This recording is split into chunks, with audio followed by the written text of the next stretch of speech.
Hi everyone, it's the Assyrian priestess with you. I hope this finds you well.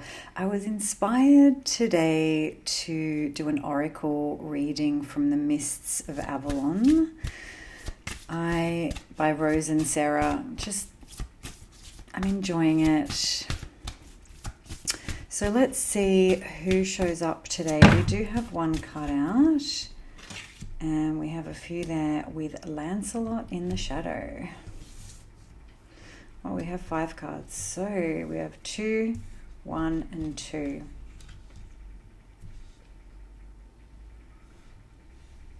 How's that? So let's begin. So we have card number 1, the Abbey, with the keywords interconnectedness, purpose, shared blessings, and serenity. And then we have the Dragon card. Number 13, strength, integration, power, and pathfinder.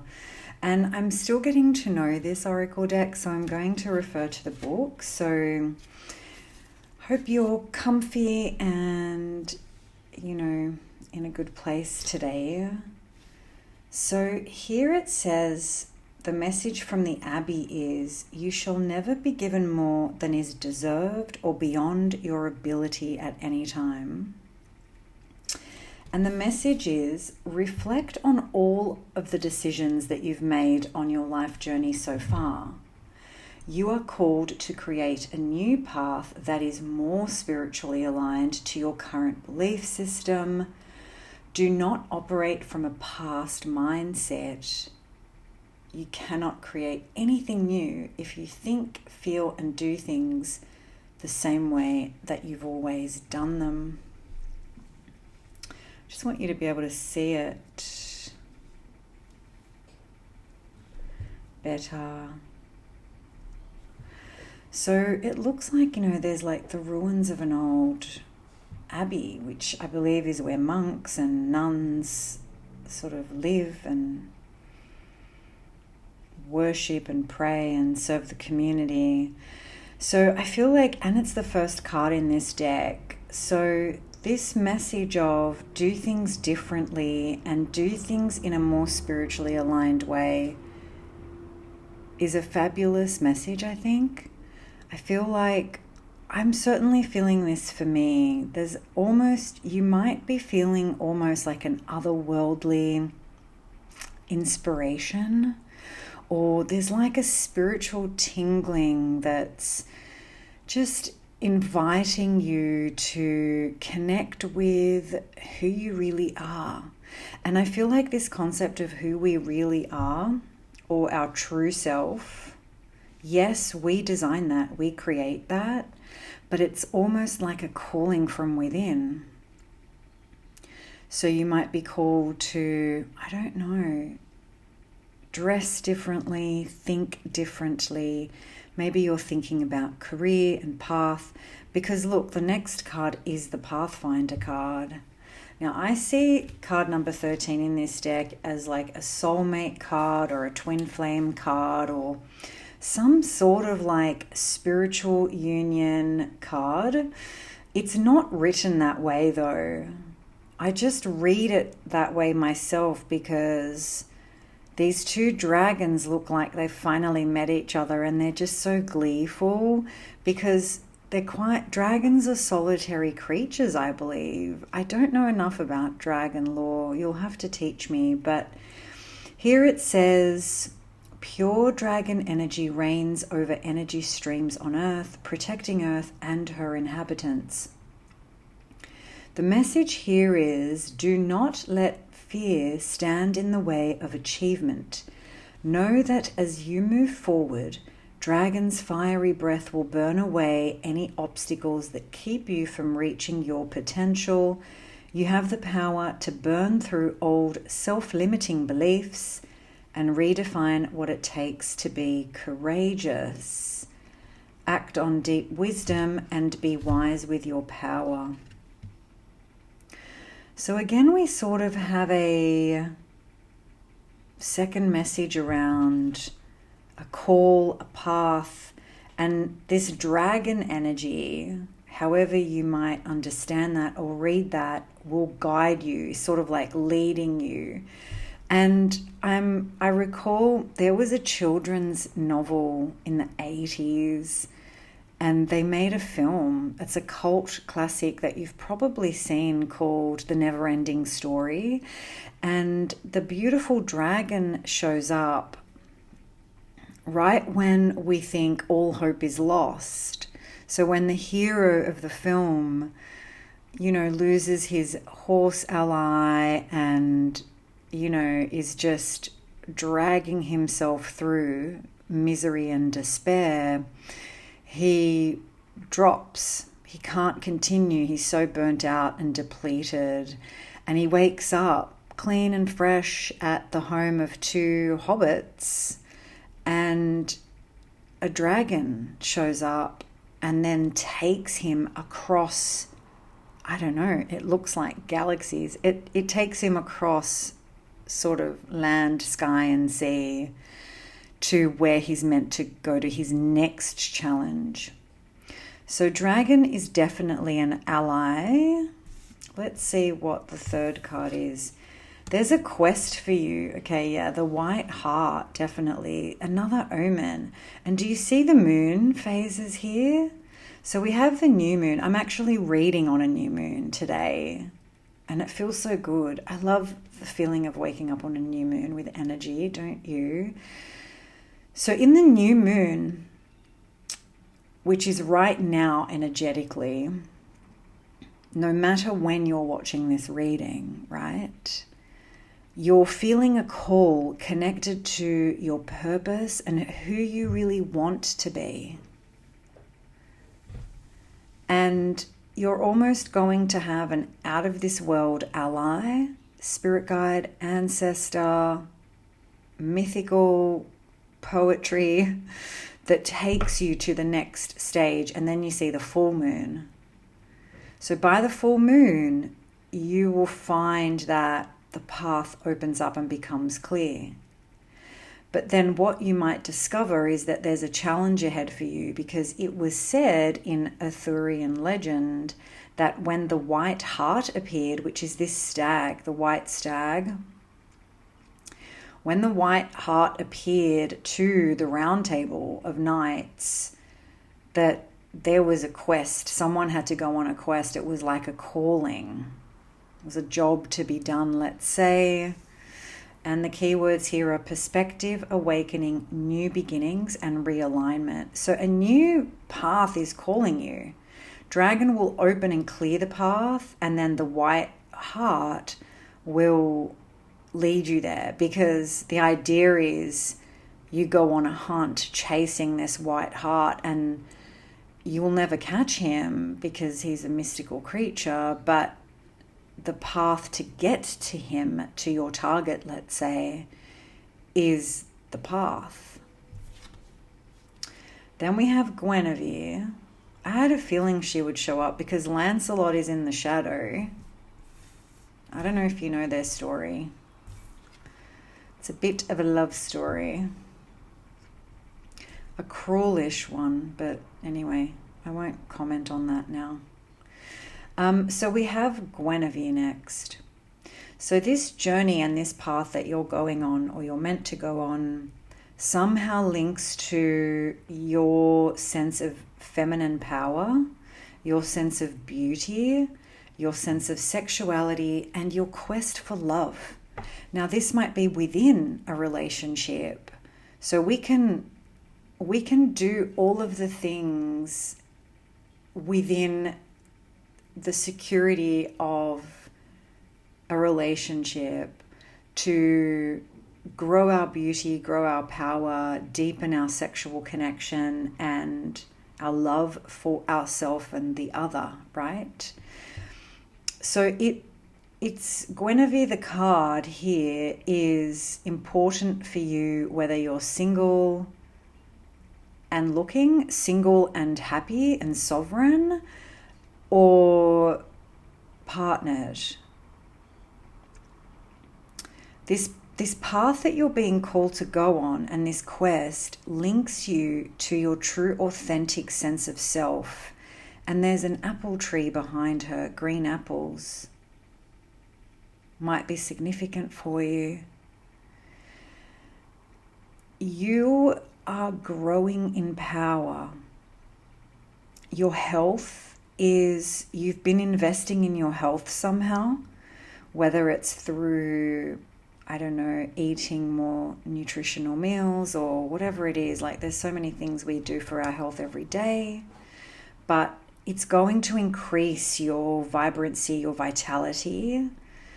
For some reason, her hair is just really standing out to me. So there's something about nourishing your hair, your scalp, your skin.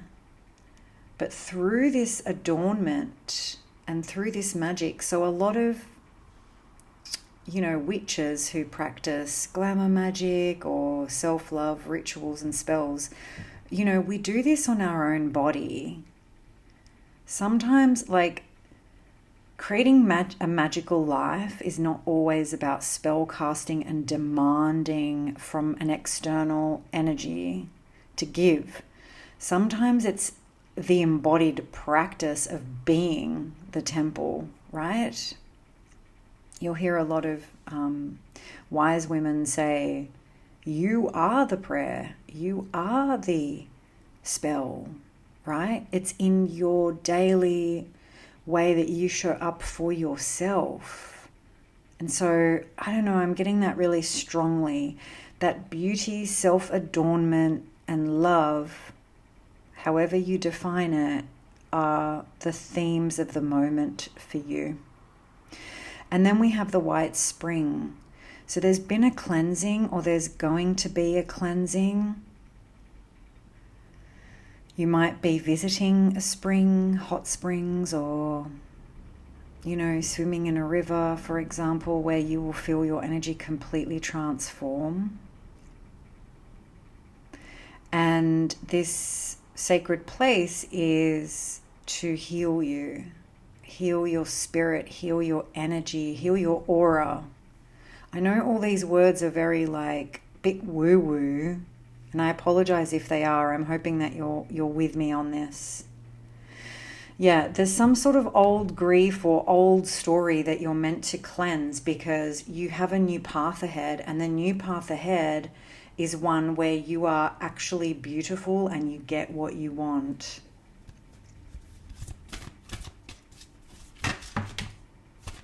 And I believe that Guinevere is the French name for Jennifer. So I don't know if Jennifer's your name or Jennifer. Then we have Ceridwen. So Ceridwen is a very old goddess, and we have Bridget in the shadow. Wow, and we have Fairy and Holy Grail. So Ceridwen, when Ceridwen shows up, you really know that magic, transformation, and rebirth are happening. She is a very powerful ancient goddess who was the goddess of the brew. So she is, in one of the myths that we know of Ceridwen is she was creating a sacred broth that had magical powers, and somebody who was not meant to tasted from the broth, even though she warned that nobody was to touch it, and it gave him magical powers which she had to take back, right? When Ceridwen comes, you're going through a massive transformation. So you might actually be at a feminine portal. You might be, going through, the phases of a woman's development, which is menarche, matrescence, autumn, and menopause, right? Autumn is the Maga, the mage. So are you at one of these doorways perhaps? And are you thinking about, well, can I still be beautiful? Can I still be a beautiful mother?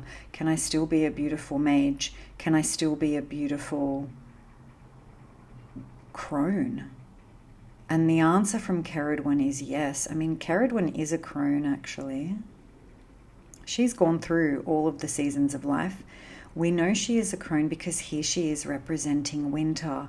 She's here in the northernmost part of the world in the white snow. We see a hound in the background.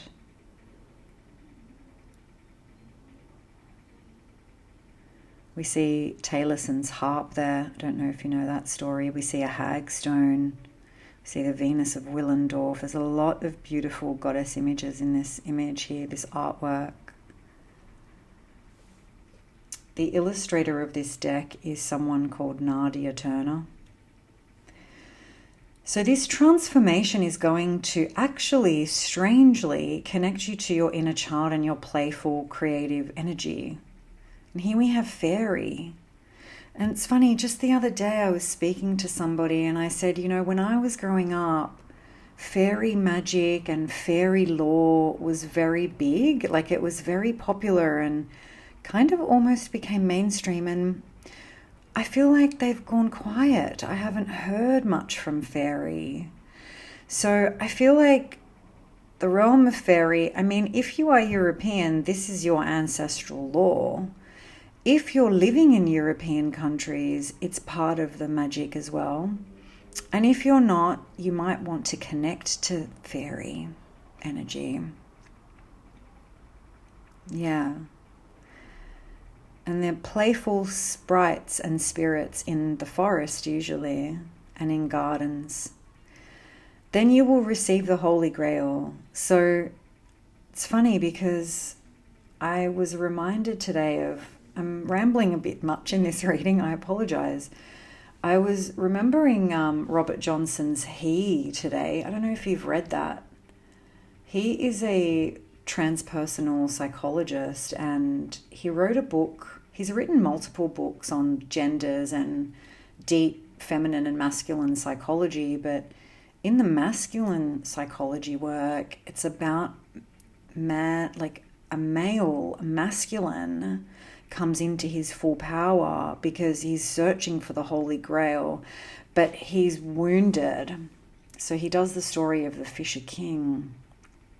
The Holy Grail is a very old ancient myth. It's the juncture between Arthurian legend and very early European Christianity.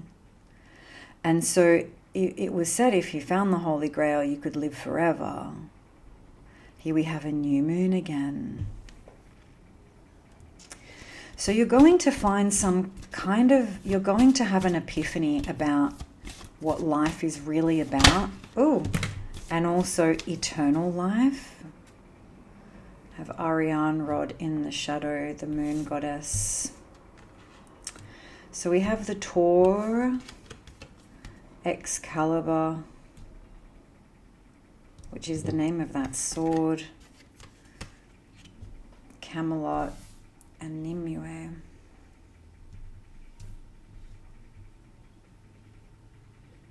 Let me know if you are a fan of Arthurian myth, because I do actually have Caitlin Matthews' deck, tarot deck.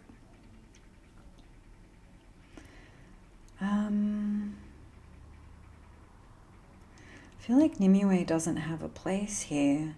Nimue was the student of Merlin, who Merlin fell in love with, and they had a tragic story as well. So I don't know if you've had a tragic love story in the past that you're trying to cut out.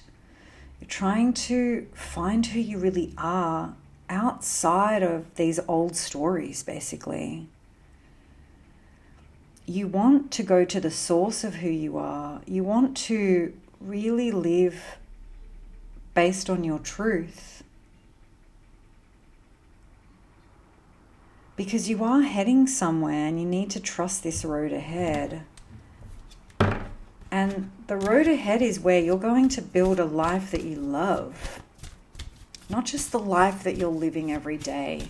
You might stay put. I'm not suggesting you're going anywhere. You might physically be going somewhere or feeling the urge to travel or to move. However, it's also when we feel the urge to move, it's often our psyche speaking to us that you are transforming and moving psychologically. You're changing, you're developing. So where are we going? We've got Taliesin here. We saw his harp before, and here he is playing his harp.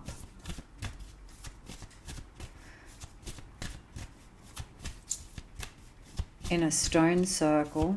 So there's something you need to share with the world, your creativity, the place that you're going. All of this work that you're doing and this call that you're hearing is so that you can share something with the world, a song.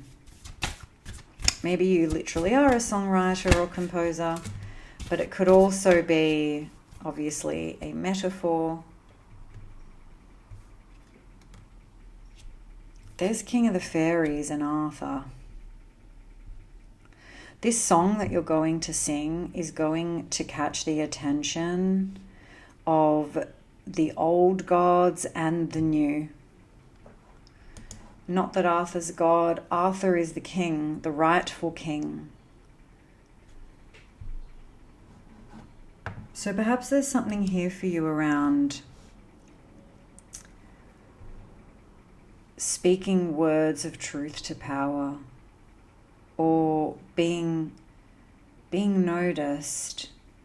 I also kind of feel like if you are actually a masculine energy watching this reading, you're going through a massive transformation as well, because we've got the youth, we've got the child, the youth, and the king here. So we've also got like the phases of the masculine as well. Taliesin is a boy. King of the Fairies, I mean, he looks youthful. He is a sovereign, king of the underworld. But it's the death and rebirth. So almost a similar vibration to Ceridwen. I wonder if the message here is that both the divine feminine and masculine are going through transformations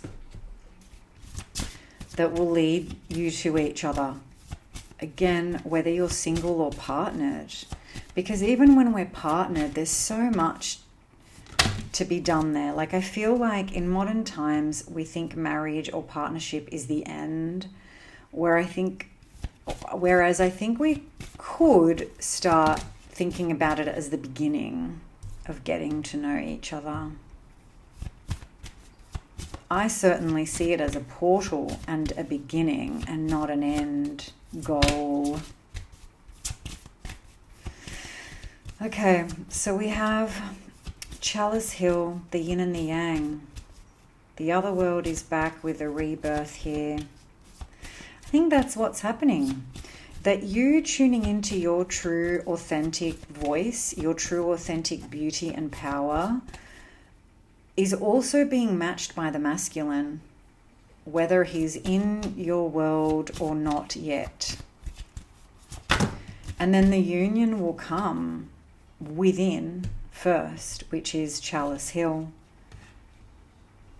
And then we have renewal, the Isle of Avalon. Just rest for now.